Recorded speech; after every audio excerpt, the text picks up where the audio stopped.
दोस्तों, इस वक्त पूरा विश्व वैश्विक तनाव के दौर से गुजर रहा है। एक तरफ यूक्रेन रूस के बीच चल रहे युद्ध ने तीसरे विश्व युद्ध का डर फैलाया हुआ है। इस युद्ध के साथ साथ आर्थिक संकट भी खड़ा हो गया है। पूरे विश्व में व्यापार काफी हद तक प्रभावित हुआ है।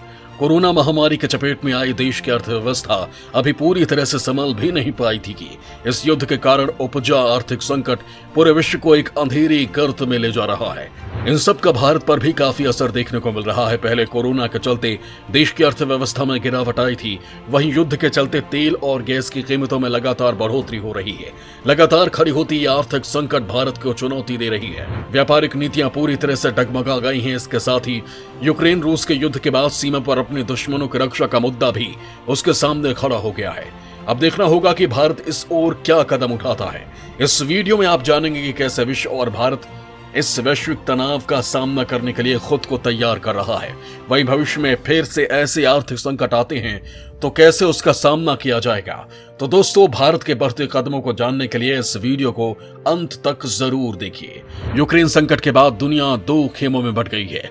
सही बनाम गलत, लोकतंत्र बनाम तानाशाही, वैश्वीकरण बनाम संरक्षणवाद और जीत बनाम हार। पश्चिमी देशों का कहना है कि युद्ध के कारण रूस अपना नैतिक अधिकार, सॉफ्ट पावर और अंतर्राष्ट्रीय विश्वसनीयता खो चुका है। वो यूक्रेन पर जरूरत से ज्यादा ताकत का इस्तेमाल को क्रूरता मान रहे हैं।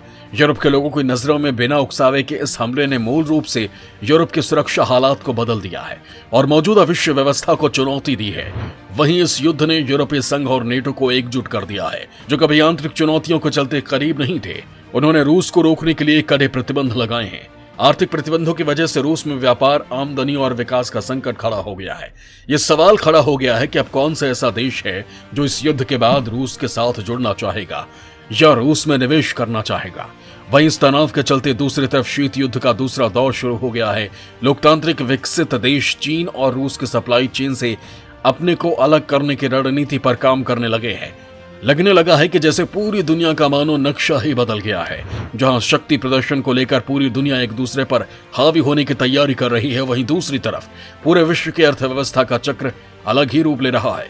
दोस्तों, 2020 में कोरोना महामारी के चलते पूरी दुनिया की अर्थव्यवस्था टूट सी गई थी। इस महासंकट ने बहुत से देशों को आर्थिक संकट के उस दरवाजे के सामने लाकर खड़ा कर दिया था, जहां से वापस आने में उसे काफी समय लगेगा। अभी यह संकट खत्म भी नहीं हुआ था कि यूक्रेन रूस के युद्ध ने इस पर एक और चोट दे दी है। लेकिन इन दोनों महासंकटों ने जनतांत्रिक को यह सबक सिखा दिया कि व्यापार के मामले में किसी एक देश पर निर्भरता काफी भयावह हो सकती है। वो ये सबक सीख चुके हैं कि भविष्य में वो कच्चा माल और कलपुर्जों की सप्लाई के लिए मात्र एक देश पर निर्भर नहीं रहेंगे।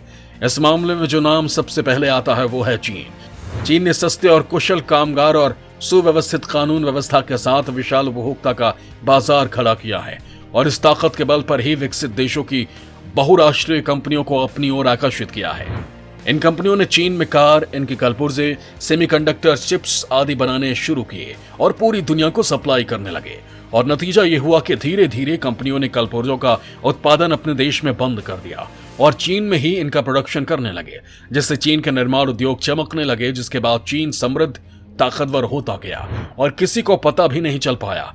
चीन ने कई उत्पादन में एक तरह से एकाधिकार सा प्राप्त कर लिया और दूसरे देश उस पर निर्भर हो गए। वहीं कोरोना के दौरान जब पूरे विश्व ने आर्थिक संकट का सामना किया तो चीन मानो इसकी पहले से ही तैयारी करके बैठा था।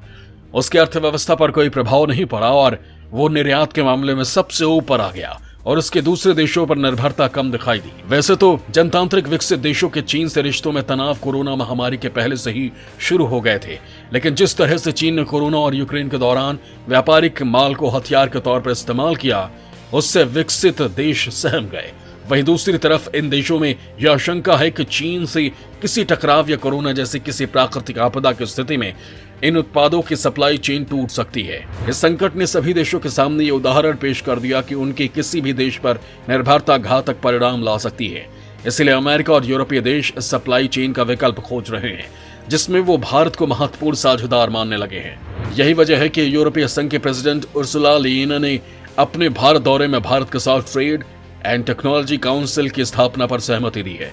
27 देशों के संगठन यूरोपीय यूनियन ने इस तरह की काउंसिल का गठन इसके पहले केवल अमेरिका के साथ ही किया है। वहीं अब भारत के साथ ये समझौता उसके सुनहरे भविष्य की ओर इशारा कर रहा है और ये एक तरह से भारत की चीन के सामने बहुत बड़ी जीत है।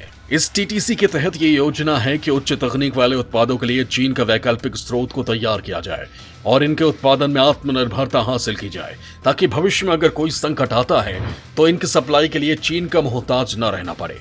इसके पहले मार्च 2021 में 4 देशों का संगठन क्वाड, जिसमें ऑस्ट्रेलिया, जापान, अमेरिका और भारत शामिल हैं, उन्होंने चीन के सप्लाई चेन का विकल्प खोजने के लिए critical and emerging technology working group का गठन किया था, जिसका मकसद उच्च तकनीक वाले उत्पादों की पहचान करना और उन्हें क्वाड के साझेदार देशों में उत्पादन करने के लिए प्रेरित करना, ताकि उन तकनीकी पर भी चीन पर निर्भरता खत्म हो सके। इसी पहल पर आगे काम करते हुए ऑस्ट्रेलिया ने भारत पर विश्वास जताया है। उसने दुर्लभ खनिज का साझा उत्पादन कर बाकी दुनिया को सप्लाई करने पर भारत के साथ सहमति बनाई। दोनों देशों ने हाल में मुक्त व्यापार संधि की है। दोस्तों, वास्तव में दुर्लभ खनिज और उच्च तकनीक वाले कलपुर्जों की सप्लाई पर चीन का एक अधिकार है और चीन अगर किसी देश को इनमें से किसी की भी सप्लाई रोक दे तो उस देश का उद्योग धंधा चौपट हो सकता है, जो देश के भविष्य के लिए बिल्कुल भी सही नहीं है। चीन ने कुछ सालों से 5G नेटवर्क के विकास में महारत हासिल की है। उसका सपना था कि वो यूरोपीय देशों और अमेरिका, ब्रिटेन से लेकर भारत तक के बाजार में छा जाए, लेकिन उससे पहले ही पूरे विश्व की मानो नींद खुल गई। वो चीन को ऐसा करने से रोकने में लग गए हैं, क्योंकि अगर 5G पर चीन का एकाधिकार स्थापित हो जाता है तो पूरी दुनिया चीन की मुट्ठी में होगी और ये पूरी दुनिया के लिए काफी खतरनाक साबित होगा। चीन पूरे विश्व की महाशक्ति बन जाएगा और अपनी मनमानी पर उतर आएगा। भविष्य में दिख रहे संकट को लेकर सभी देश मानो चौकन्ने हो गए। उन्होंने चीन को छोड़कर भारत पर विश्वास जताया। उच्च तकनीक वाले औद्योगिक कच्चा माल और कलपुर्जों के सप्लाई चेन का दायरा बढ़ाने के लिए भारत के साथ विकसित देश गंभीरता से आगे बढ़ रहे हैं। वो देश चाहते हैं कि धीरे धीरे चीन से इनका आयात कम किया जाए। इसके लिए ये देश अपनी कंपनियों को चीन छोड़कर किसी और देश में जाने को प्रोत्साहित कर रहे हैं, जिसमें सबसे पहला नाम भारत का आता है। इसके साथ ही कुछ वियतनाम और दूसरे दक्षिण पूर्व एशियाई देशों को भी परखा जा रहा है। ये विकसित देश जानते हैं कि भारत के पास वैज्ञानिक और औद्योगिक आधार का जो विशाल दायरा है वो वियतनाम, थाईलैंड, मलेशिया, इंडोनेशिया जैसे देशों के पास नहीं। अमेरिका, ऑस्ट्रेलिया, जापान और यूरोपीय देशों ने हाल में भारत के साथ कई सहयोग समझौते किए हैं। ये समझौते ही बताते हैं कि भारत की औद्योगिक और तकनीकी क्षमता कितनी ताकतवर और भरोसेमंद है। वहीं अगर भविष्य में ये सहयोग की सहमतियां और समझौते प्रभावी ढंग से अमल में लाए गए तो आने वाले सालों में भारत निश्चित रूप से चीन से काफी आगे निकल जाएगा और पूरे विश्व में चीन के विकल्प को खत्म कर देगा।